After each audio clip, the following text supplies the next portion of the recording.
Bonjour les enfants, c'est papa. Mon mur est un asile psychiatrique à ciel ouvert et ma salle d'attente est toujours bondée. Bienvenue à la clinique les enfants. Au moment où les Ivoiriens sont par milliers dans la rue, 62 Camerounais sont arrêtés et emprisonnés aujourd'hui, traduits devant les tribunaux parce qu'ils ont osé essayer d'assister au contentieux de la Cour constitutionnelle. Au lieu que ça vous intéresse, tout ce qui vous intéresse, c'est que Maurice Kamto doit choisir un candidat. Maurice Kamto doit choisir entre la peste et le choléra. Je vous le redis encore, mes chers candidats à l'élection présidentielle, qu'en ce moment précis où vous êtes en train de vous balader, l'injustice continue. 62 Camerounais sont aujourd'hui enfermés. Ils sont Camerounais avant d'être militants du MRC. Voilà les problèmes qui persécutent Maurice Kamto au quotidien. 62 Camerounais sont aujourd'hui enfermés dans les tribunaux, dans les cellules de Yaoundé, parce qu'ils ont osé se lever pour venir participer et vouloir observer le contentieux de la Cour constitutionnelle. J'ai envie de vous poser des questions. Est-ce que vous pensez que quand Maurice Kamto dort, qu'est-ce qui est important pour lui? Régler ce problème ou bien commencer à chercher qui va choisir entre la peste et le choléra? Parce qu'il faut savoir que le choix qu'on demande à Maurice Kamto de faire, ce n'est pas un petit choix. Ce n'est pas un petit choix. Chacun de ces choix a des problèmes. Chacun de ces choix a des problèmes. Qu'il s'agit de choisir entre la peste et le choléra. C'est-à-dire que derrière ces candidatures-là, il y a toujours la main du système. N'oublions pas que c'est les 12 apôtres. Donc, ça doit lui prendre du temps. Il a besoin de réfléchir. Il a besoin de savoir avant d'embarquer le peuple vers quelque chose de compliqué. Il a besoin de regarder les profils, sentir les gens. Et je vous rappelle que ce n'est pas Maurice Kamto qui annonce les coalitions. Maurice Kamto n'est pas candidat à l'élection présidentielle. Non. Non, c'est les candidats à l'élection présidentielle qui cherchent la coalition.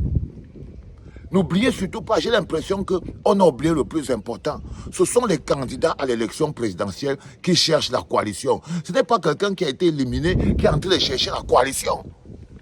Donc, vous essayez de renverser le truc, il ne faut pas renverser le truc. Alors, lui mettre la pression, ce n'est pas la peine. Les gens à qui vous devez mettre la pression, c'est aux candidats à l'élection présidentielle. Parce que la légitimité ne se transfère pas. C'est aux candidats à l'élection présidentielle, les 12 apôtres. C'est à eux que vous devez mettre la pression. Ce n'est pas celui qui est éliminé. Ce n'est pas celui qui est éliminé qui cherche à faire la coalition. Non, ce n'est pas lui. C'est celui qui est candidat à l'élection présidentielle, qui regarde, qui ressent ses lacunes et qui décide donc, bon, pour que je m'amende, je vais devoir coaliser avec quelqu'un.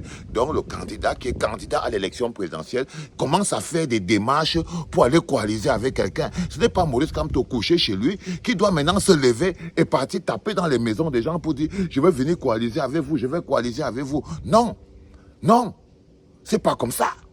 C'est pour ça que je vous dis, retournez-vous vers les 12 apôtres. Retournez-vous vers les 12 apôtres.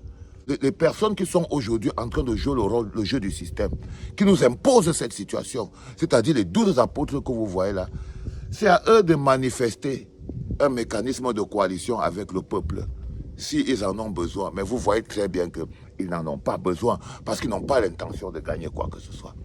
Ils n'ont pas envie de gagner quoi que ce soit. Ils n'ont pas envie de gagner quoi que ce soit, je n'arrête pas de vous le dire. Nous avons en face des gens totalement compromis et corrompus. Ils ont été choisis à la base. C'est à eux de décider s'ils veulent même gagner cette élection ou pas. Et quand tu veux gagner une élection, tu commences à faire ce qui est important. Pourquoi aucun de ces candidats ne demande l'affichage de la liste électorale? Ça, c'est fait partie des exigences de Maurice Kamto, d'exiger l'affichage de la liste électorale. Aucun d'eux. OK? Aucun d'eux ne demande l'affichage de la liste électorale nationale. Aucun d'eux ne demande plus la révision du code électoral consensuel. Aucun d'eux ne travaille sur les opérations préélectorales qui permettent au moins de garantir un match équitable. OK? Ils ne sont donc pas en train de démontrer la moindre envie d'aller gagner cette élection. Ils ne sont pas en train d'aller démontrer la moindre envie d'aller gagner cette élection. Et n'oublions pas, Maurice Kamto n'est pas candidat. Il n'est pas candidat. La décision qu'on lui demande de prendre est une décision importante parce qu'on lui demande de choisir entre la peste et le choléra. Mais les bonhommes qui sont là entre eux, vous ne leur demandez même pas de commencer par coaliser entre eux. Parce que je veux aussi vous poser cette question, pour que tout soit mis sur la table. Pourquoi personne ne demande à tous ces bonhommes de coaliser aussi entre eux, ne serait-ce que pour démontrer leur bonne foi. Pourquoi les 12 apôtres ne font même pas une ou deux, trois coalitions, ne serait-ce que pour démontrer leur bonne foi? C'est Maurice Kamto qui doit choisir, lui qui n'est même pas candidat à l'élection présidentielle. Lui qui n'est même pas candidat à l'élection présidentielle, c'est lui qui doit choisir entre la peste et le choléra. Non, non les enfants, il n'est pas demandeur. Il n'est pas demandeur, puisqu'il n'est même pas candidat. Il n'est pas demandeur, pas du tout. Donc, vous voyez que nous sommes face à une situation où le système semble encore vous pousser vers une même direction. Le système semble encore nous pousser vers une même direction. Et je vois qu'on nous pousse même vers Bello Bouba, parce que je parle tout en ce moment. Vous voyez très bien qu'il y a une tendance qui est en train de pousser Maurice Kamto de toutes ses forces à aller coaliser avec Bello Bouba. Ça ne vous donne pas l'impression qu'il y a quelque chose même qui est derrière? Ça, c'est très important, les enfants. Avant d'envoyer un monsieur se faire harakiri, il faut que nous-mêmes, en tant que peuple, nous soyons sûrs que nous menons tous bien les investigations. J'ai vu Bello Bouba Maïgari. Je l'ai vu, Bello Bouba Maïgari. J'ai vu son interview le jour de la présentation de son programme. Je l'ai vu. Il a plus envie d'une évacuation sanitaire qu'il a demandé. Il a demandé une évacuation sanitaire. Il a plus envie d'une évacuation sanitaire que de participer et partir gagner cette élection. Il rencontre Eyeba ici. On lui demande que mon frère, comment en ce moment précis où tu fais l'opposant déclaré, tu rencontres les opposants, tu rencontres aussi Eyeba ici. Il dit qu'il rencontre qui il veut. Il rencontre tout le monde. Ça veut dire qu'en fait, il est en même temps dans l'opposition. Il rencontre les gens de l'opposition, il rencontre les gens du pouvoir. Ça veut dire que quoi? Est-ce que Bello Bouba Maïgari essaye de faire chanter le pouvoir et l'opposition? C'est la question qu'on doit se poser. Est-ce que Bello Bouba Maïgari ne serait pas en train de mettre sur pied un mécanisme de chantage où il veut faire chanter en même temps le pouvoir, en même temps les forces de l'opposition? C'est-à-dire il veut faire chanter le pouvoir parce que le bonhomme, il veut aller se soigner. Il veut aller se soigner. Je vous dis que tout le monde sait qu'il fait une crise d'Alzheimer. Et là, quand on parle même du bilan de santé du futur candidat à l'élection présidentielle, là, on s'apprête déjà d'abord à aller travailler avec un monsieur qui a l'Alzheimer, qui a un début d'Alzheimer. Mais qui devrait, à un moment ou un autre, lui-même, déjà savoir que, bon, en ce moment précis, les choses que le Cameroun, ça nous demande en termes d'énergie et de force en ce moment, est-ce que je suis opérationnel? Est-ce que je suis opérationnel? Donc, quand vous voyez Yeba ici qui part voir Bello, il part voir Bello pourquoi? Il part voir Bello parce qu'il sait que Bello est malade. Il part voir Bello parce qu'il sait qu'ils ont une proposition à faire à Bello qui touche sa santé. Il part voir Bello pour ça, pour lui faire des garanties liées à sa personne. Bon, toi tu te lèves, tu es chez toi, tu dis non, il faut que Kamto aille. C'est comme si c'est Kamto doit se lever et marcher avec ses deux pieds pour aller coaliser avec Bello Bouba. Si Bello Bouba Maïgari, lui, n'a pas le projet de coaliser avec Maurice Kamto, parce que lui, il a un autre deal avec le RDPC, on fait comment? C'est des questions que nous devons tous nous poser. Si un mec comme Bello Bouba Maïgari, par exemple, comme moi, je prends le cas simple de lui, quand tu vois, tu sais qu'il a plus besoin de faire une évacuation sanitaire aujourd'hui. Et je vois une opinion. Et quand le RDPC commence à mettre sa main sur quelque chose, quand tu vois, tu sais. Quand le RDPC commence à mettre sa main sur quelque chose, quand tu vois, tu sais. Quand tu vois, tu sais. Donc, vous n'allez pas demander à Maurice Kamto de coaliser avec quelqu'un qui n'est pas sur le point de faire la demande. Ou alors quelqu'un qui n'est pas intéressé parce qu'il a un autre projet. Parce qu'il a totalement un autre projet.